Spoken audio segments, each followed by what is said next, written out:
Hello guys, welcome to your third C++ tutorial.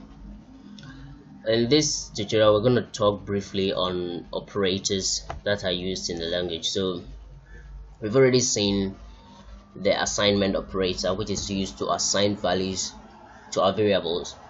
The second and third and fourth, yes, and fifth, modulus, division, subtraction and addition, we've used that in mathematics, and these work in the same way as mathematics, the basic math that we did. And we have the increment and decrement operators, which are used to increase a value by 1 or decrease a value by 1. Okay, so this one here, increment increases a value by 1, and then decrement decreases a value by 1. Then we have the comparison operator to compare two things, check if they are equal. You want to check if x is equals to y. You will use a comparison equals.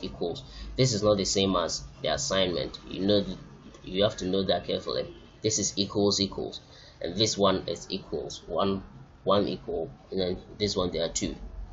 This is for comparison. Then we have the AND operator to check. This one is used for in the truth table.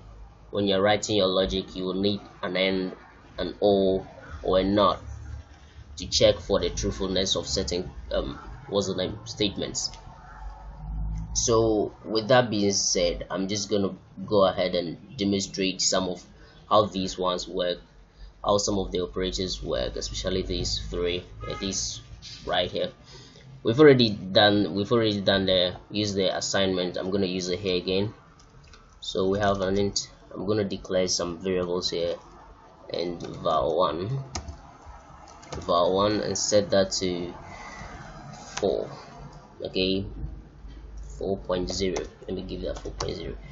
Then we have float val2 and give that 20. Oh, sorry, this is an integer value. This is float, so rather store the val2 here, 4.0. So an integer value 20, and then here 4.0. Now when you're operating an integer against a float or a double, your final answer is going to be a float or a double. The reason being that when you operate an integer in a float, the memory space allocated for float is bigger than the integer. So the int, that's the int here. So when you add both of, when you operate an int and a float, the resulting one cannot go into the int unless you explicitly state it should go into the int. That's ignoring any floating point decimals. That way you can assign the final value to your an int final, but by default your resulting answer it's going to be given a memory space of float.